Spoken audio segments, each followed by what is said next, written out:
Alright, that was fun. We're playing Battleship on my new original Nintendo DMG-01. Yeah, I got this today. I traded my 1980 Suzuki FZ50 for this. The one that I restored, the one that I poured hours and hours and hours of my time and a little over $1,000 into restoring. I traded for a Game Boy. Oh, but I also got $800 in cash, which, I did alright.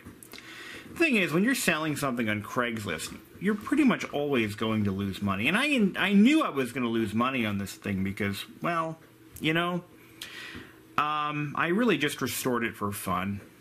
And I don't think I really ever intended to ride it. The thing is, I was in a pretty bad motorbike accident, and I miss working on bikes. I miss working on engines.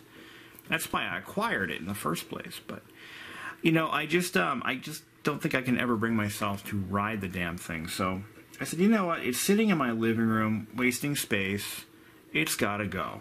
And spring is coming, and now's the time to sell. You don't sell motorbikes in fall.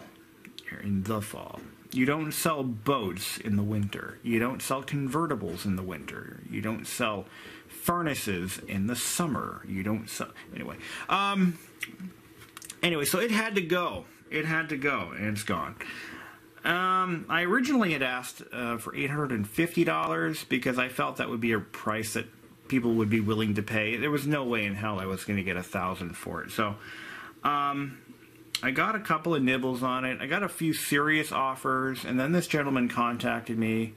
He said, you know, I collect Suzuki mopeds. I have a bunch of FA50s, but what I don't have is an FZ50, and you do. So let's do something. So I said, come on over and take a look at it. Let him ride it around the parking lot.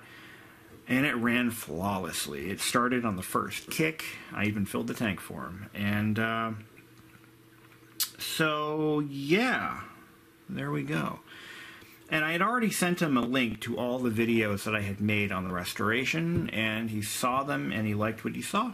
So he said, I tell you what, you're asking $850, I'll give you $750. I said, you know what? No, I'm sorry, I can't go that low. Losing too much as it is. So he said, well, I tell you what. I said, no, why don't we do $825? I'll do $825. Does that sound good to you? And he said, no, you know, I really don't want to go that high, but I'll do $800. And I'll throw in a fully restored, modified, original Nintendo Game Boy. And I said, well, I know what a Game Boy is worth. So I'm like, I can't turn that down. I cannot turn that down. You got a deal, sir. So that is how I sold my Suzuki FZ50. And we talked a little bit about, you know, each other's hobbies. Really great guy. I know he'll take good care of the Suzuki, and I'm sure he'll have a lot of fun with it. I know I wanted to, but I just can't do it, man. Not going to happen. So that's how I ended up with a Game Boy. Thing is, with Craigslist, it's a funny thing. You know, you never just sell something on Craigslist. You don't just list something on Craigslist and someone says, all right, I'll get you want $1,000 for that widget? I'll give you $1,000. I'll see you Tuesday. Doesn't work that way. Actually, I have had transactions that did work that way. In fact, I had one. I sold a set of repaired Sherwin Vega like loudspeakers that I had. By the way, if you live in a condo, don't buy Sherwin Vega loudspeakers because your neighbors will hate you. I got a story about this, but we'll share it for another time. Anyway, long story short, my neighbors are playing loud music at 1 a.m., so I cranked up my Sherwin Vega loudspeakers in retaliation. These are speakers, by the way. I believe they were 10-inch subs. They'll knock things off the wall. Yeah, it didn't end well. So I sold those speakers on Craigslist. And the guy, I wanted $100 for the set. The guy's like, I'll give you $50. I'm like, get out of my house. No, that's pretty much how it went. It was kind of tense. And he said, okay. I'm like, I'm insulted. You know what? I'm insulted. These have brand new surrounds. I fixed them myself. You are going to give me what I'm asking. And he did. I stood my ground on that one. I said, $100. And that's how I sold my speakers. So what were we talking about? Oh yeah, the Game Boy. So, most transactions involve a little bit of negotiation and haggling, and you have to know that. You have to price things knowing that. So let's say you're trying to sell, well, this Game Boy, and you're asking $100. And unless you put $100 firm on that price, even if you do, people are going to show up at your house and they're going to say, I'll give you $75. And you have to not take it personally. That is how people buy and sell goods outside of the retail sector. If you go to Walmart and you say, you know what, I don't want to pay $999 for this TV. I'll give you $850. They're going to send you packing. But when you're buying and selling things used, especially used, where the value of an object is what somebody else is willing to pay for it. These Game Boys generally sell for around $75 on eBay in good working condition, but they can sell for $50. They can sell for $150. The value of an object is what someone is willing to pay at that time. And I get this a lot on the used computer or the vintage computer forums, where people will list something like a Macintosh Classic 2 that they found in their grandmother's attic, and they list it for $500 because they heard that vintage computers are valuable now. So, and they expect that $500. It's like, no, really no, because those are going to need a lot of work. I mean, a lot of the stuff that we buy and sell, that this vintage stuff, these vintage computers, these vintage games, vintage motorbikes, they all require tinkering, maintenance, repairs. You can't just expect full retail for something because somebody on TV said it's worth so much money. And that's my rant for the day. Let's talk about this Game Boy. So it has a couple of modifications. The first one I didn't realize until after, but it has modified buttons. I'm like, this thing looks unused. It doesn't look right to me. I couldn't place it. I actually had to look up a photo of the original Game Boy to figure it out. The buttons aren't the right color. These are modified buttons. You actually can buy these in any color. There are kits, button kits, that let you customize. Okay, I think that's cool. I'm going to bring this back to its original, though. I'm going to put the correct pink or light red buttons here, and I think the D-pad is supposed to be gray or black. So I'm going to find another set of buttons for it. But other than that, it's got the backlight modification and the bivert modification. So the bivert modification and the backlight modification come hand in hand. So when you turn this thing on, this doesn't look so good on the camera, but let's turn that light off. It has, actually, it kind of has slightly weak contrast, but, oh, there we go. The bivert modification, by itself, let's turn that volume down. The bivert modification electronically inverts the display using a bivert chip. And what that does is it inverts the display. If you don't know what that means, what's dark is light and what's light is dark. So it reverses the display. Then you take the polarizer and remove it and rotate it 90 degrees, and that electronically flips it around again. So it inverts the display yet again. And somehow, through the magic of the internet, I don't know what that means, the magic of the internet, whatever, electrical engineering is a mystery to me, it actually increases the contrast, which is necessary if you're going to add a backlight. You can't just throw LEDs in there and expect magic to happen. So in addition to that modification, it has a backlight mod, which is a 4 LED kit that replaces there's a foil backing behind the display. It's a reflective layer. All LCD displays have this. And this little strip of blue, I think it's blue cellophane or something, or acetate. It sticks to the back of the display, and it provides the backlighting. So that's kind of nice. This is something that, Nintendo should have done years ago. They didn't start backlighting the Game Boys until the Game Boy, even the Game Boy Advance, come to think of it, wasn't backlit. I don't think it was until the Game Boy, I forget what model that was. It was a little flip clamshell thing. But even the Advanced wasn't backlit. I don't know why Nintendo made that cost-cutting move. Oh, wait, I just said it. It was cost-cutting, obviously. That's why they did it. I remember, because back in the day, LCD panels were very expensive to make, and I think that the backlighting would have added increased cost and reduced the battery life. That must be why.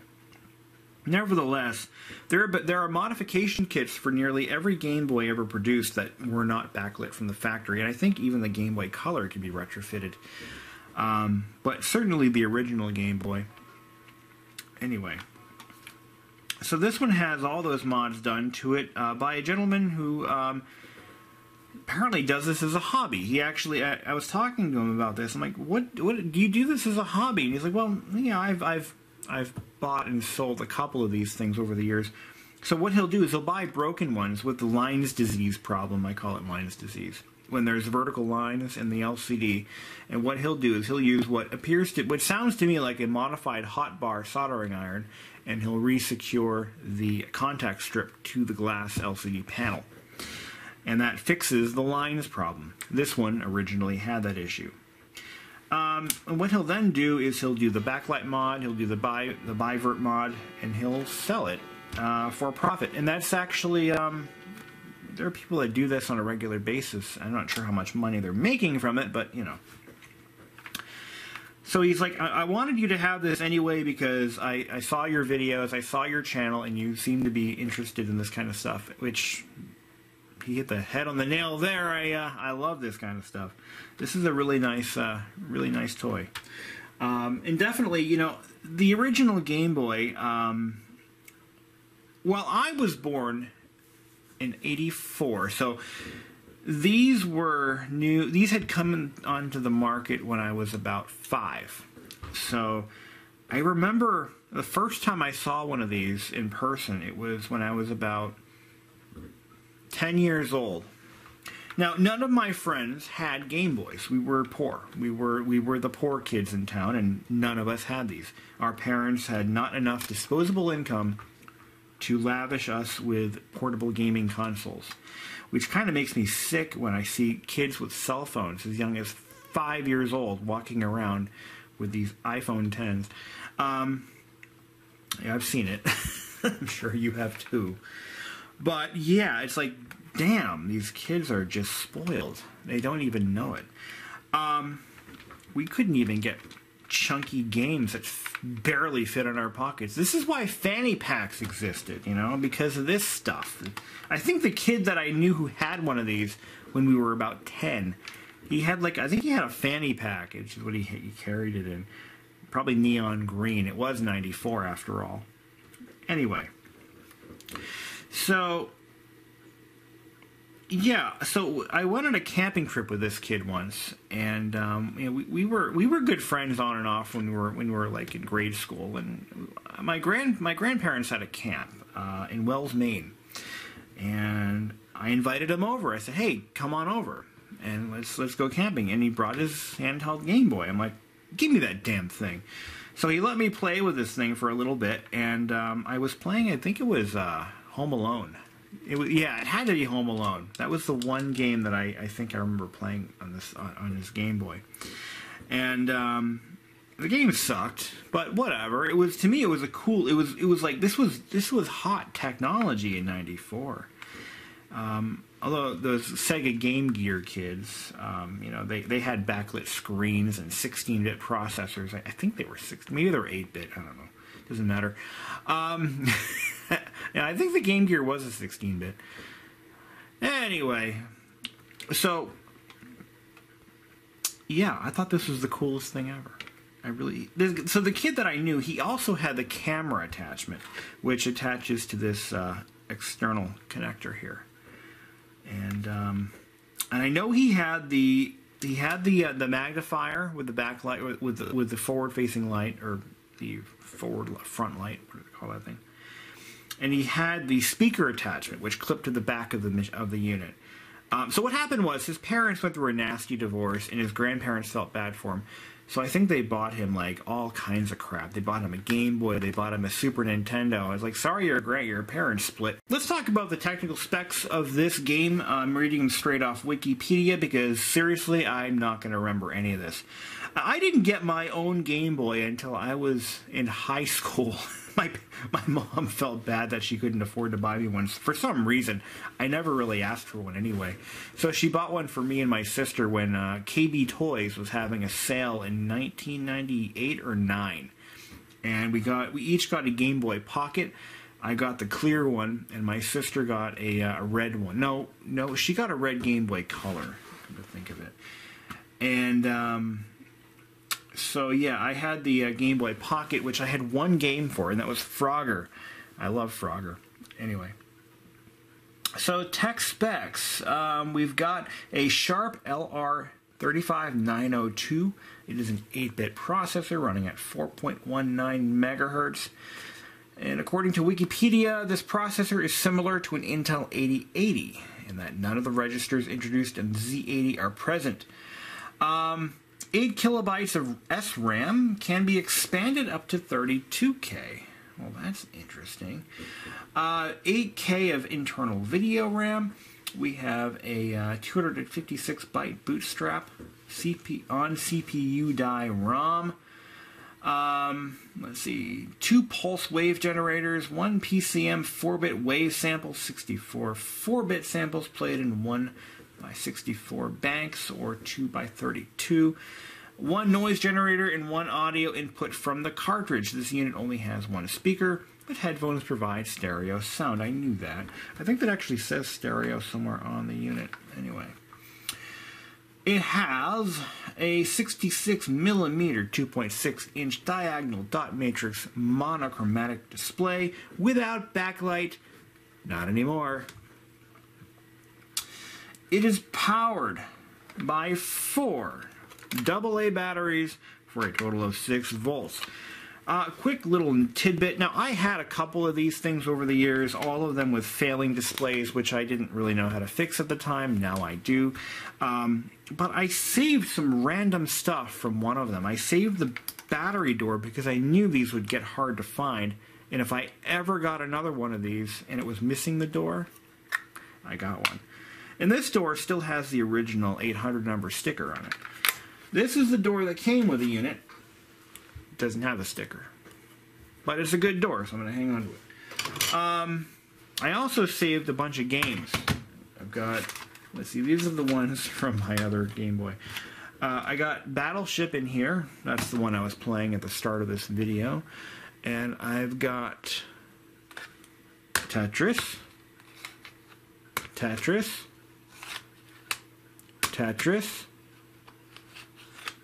No, just kidding. Page Master, Batman Forever, and Jurassic Park. I also have a copy of Frogger and Home Alone. Frogger is currently in the Nintendo Game Boy Color that I have at work in my desk drawer. It's been sitting there for 5 years. Someday I'll do something with it, maybe not. I don't know. I should clean out my desk at some point. But I don't know. I think Home Alone is in there too. I'll have to go take a look. When I get back to work tomorrow, I'll take a look at what else is in there. I might have other games. I brought it to work. I don't know why. I don't have any real idle time, so to speak, but my desk has been filling up with random junk as of late, and I need to do something about that, because eventually they're going to redo our office, and I'm going to have to clean it out anyway, so I think I'll be getting a new desk. Yay! So yeah, it has the original shell. I mean, this is appears to be an original Game Boy shell, but you can buy custom shells for these. There's like a huge mod market for these things. You can get backlights in any color. This one just happens to be blue. I think personally, if I were to do this mod, I would have gone with a white one, but that's just me. You know, I might redo the mod. I might just go buy a white kit. I mean, why not? I can do a white backlight. But blue is nice. You know, blue is a nice, soothing, you know. It actually looks more, it resembles, in blue, it closely resembles a vintage laptop display. Because early laptops, we're talking pre-Windows days, usually had a greenish, bluish-greenish tint to them. So I guess that was a nice choice. I mean, I respect the choice he made in going with blue. It is a little hard to read though, because the blue kind of darkens it a little bit. If it were white, it would be a little brighter. Yeah, it's a little hard to read. Well, I mean, at most, I mean, if you're in a lit environment, that was the one thing with the original display, the non-backlit option. Because it was such a very strong transflective display, you almost didn't need light. It was designed to be used in lower light conditions, so it was one of those, like a holographic effect, if I recall. It was a very nice display, very sharp, very bright. But anyway. Well, I think that's going to conclude our video. I just thought I'd introduce this to you guys, and I might be doing some mods. I want to get one of those custom ROM cartridges, or PROM cartridges, that they sell. I remember them selling for around $50, and you could put any game you want on them. I might look at getting one of those. Be kind of nice. I've heard rumors, by the way, that Nintendo is going to be introducing a Game Boy Classic, which is a essentially the same concept as the NES Classic Edition and the Super Nintendo Classic Edition, where they build it with a bunch of preloaded games, and that's it. I'm sure they'll sell out before they even produce the first one. But nothing beats holding this brick, which weighs 220 grams, in the palm of your hand. And I heard another one. There's a company that's going to be producing a reproduction of the Game Boy in a milled aluminum case, which will be even heavier. Why? I don't know, but I'm not asking any questions, and that's going to end our video. Thank you for watching.